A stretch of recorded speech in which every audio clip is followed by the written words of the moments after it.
Let's shift to other important focus, that is FDI. Your government has made it clear even before election in your manifesto that FDI in multi-brand retail is a no-go area for you. Wouldn't it impact the foreign investor? Because for him, it will be like a policy flip-flop. The government is changing its policy and it might just send a negative signal. I'm not sure that is how I look at it.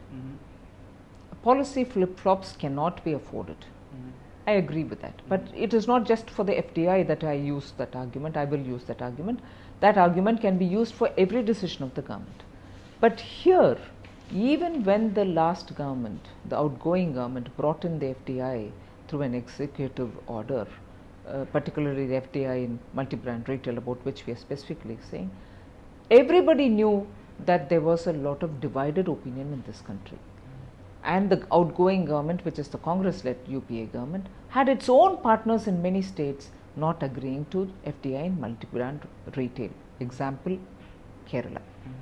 And therefore, it is, if we are saying that we don't entertain FDI in multi-brand retail, it is not going to be reflective of Government of India's flip-flop, but on the contrary, it is a position which is a considered position taken by the party which won its vote on that mandate. That is one of the points on which we won the mandate, because Indian traders, Indian small traders, Indian farmers have still not got everything that it takes to meet with the international market. They do not have financial inclusion. There is no 24/7 power in villages. The connectivity, the last mile connectivity for an Indian farmer doesn't exist. And if this is the condition with which our Indian traders and producers will have to compete in the international market, I think we are just opening up the floodgates without readying them. And therefore, it is a party's position on which we went to the public. We mentioned it in the manifesto. And the vote has been very reflective of that point. Therefore, we think this is not time appropriate. It is not the right time to open up on multi-brand retail. Let's talk sector-wise. E-commerce, it missed the bus in the last FDI, when the FDI was being announced. Is your government planning opening the gates of FDI in e-commerce? Again, here you've got viewpoints which have emerged which are completely opposed to each other. There is a section which feels that e-commerce can help in better access to goods and services, which are middle class is looking for it, you want easy access and so on. There is also another section which thinks that this may be a backdoor entry to a lot of retailing which is otherwise not permitted. The ministry will have to look into it, finance minister also will have to take a call on it. So there is no final position yet, and I would certainly think it's the privy of the finance minister to speak about it when it comes in the budget. Ma'am, apparently there is a cabinet note on FDI in defense. It's according to media reports. How do you think that FDI in defense will improve the situation of defense, in a sense, manufacturing, local manufacturing and all that? See, when you're talking about FDI in defense, we have to be conscious of two very extreme arguments. One is the indigenous production, which is an important activity which has to be cultivated, because you're sending a lot of money out of India for buying most important defense equipments, which is going to be important from the point of view of preparedness, defense preparedness. If it is just 1 year's business, you can send away that amount of money and say, right, we've got these equipments because defense has to be readied for any situation. But this is going to be a repetitive, recurrent requirement. You need periodically to upgrade your equipments, periodically to buy for better fitness and preparedness of the army. Is it going to be that every year you send off this money, this quantum of money outside?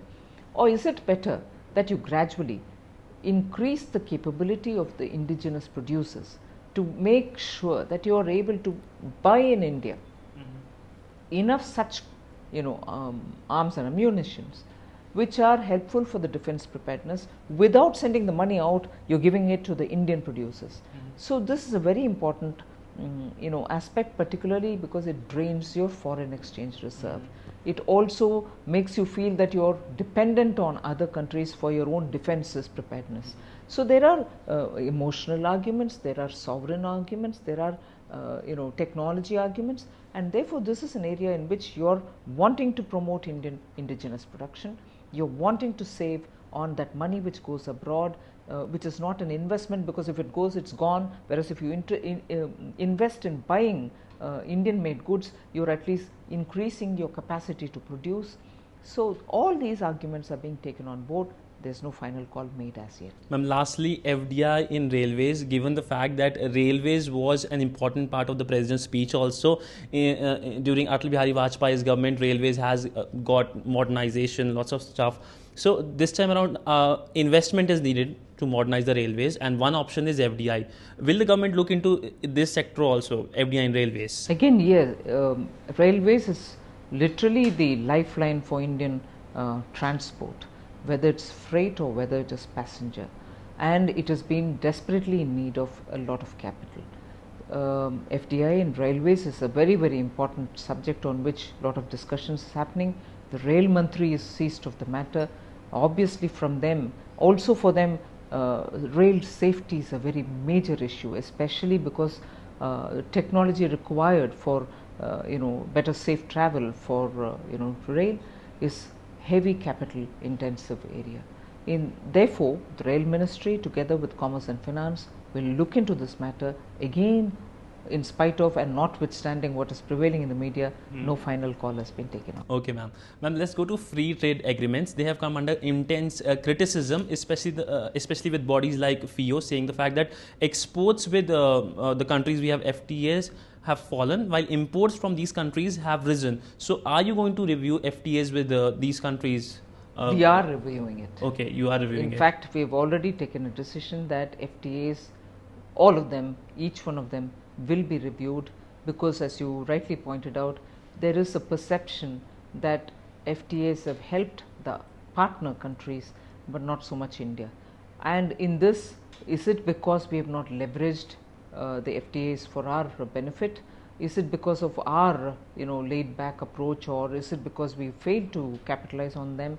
Is something which the review will tell us, and post which we'll have to understand how to handle the FTAs. Ma'am, let's talk about trade with our major trading partners, India, with China and the US. Let's first start with China. It said for every $1 we export to China, we actually import 3 times the amount. There's a huge trade deficit which is not good for the Indian economy. How do you plan to rectify this situation? China is a very big market. China is also a country with which we can improve better if we had greater access to their market. China is also somewhere from where I would invite a lot of investment into this country. A lot of investment can be done here. China, again, in terms of tourism, a lot of Chinese travel abroad. We would want them to come to India too.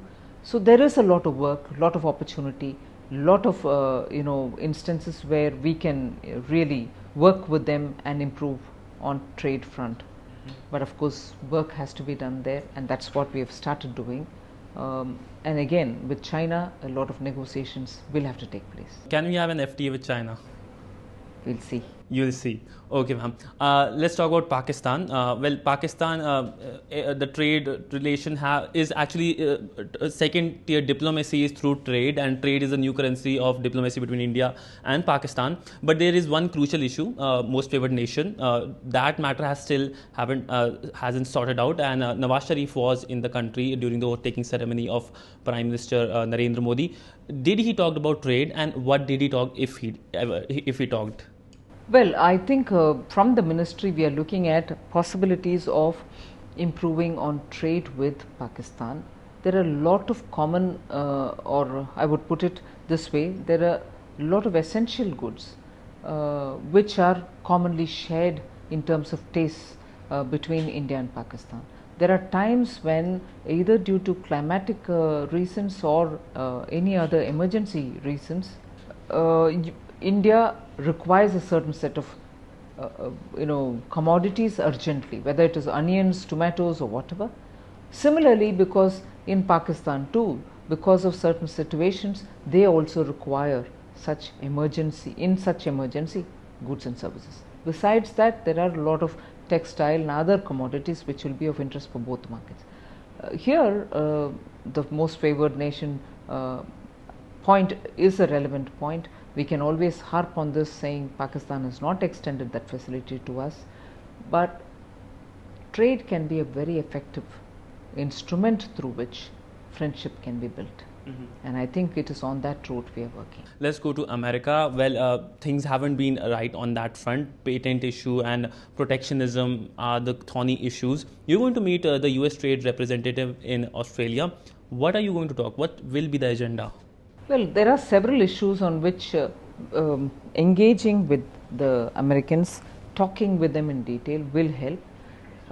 One of the main things on which, of course, we will have to talk is on the patent, intellectual property related issues, and on that a lot of discussions are due, not so much because India is doing something wrong, it's more to explain our position, more to explain to the US authorities that it helps to understand that our national interest is also the interest with which we are working to comply with WTO. They are not at odds. We want to only explain it to the Americans and therefore expect to build better. Ma'am, very quickly, you are Minister of State in the Finance Ministry also and handle corporate affairs also. Are you going to persuade the Finance Minister to reduce duty on gold imports? Well, there's been a lot of public interest in it and public request also. The Finance Minister will take a call on it. Well, thank you so much. So that was the Commerce Minister talking to DD News, and hopefully we will see the Indian economy growing above 5% perhaps in this fiscal or perhaps in the next fiscal. Thanks for watching. Bye-bye.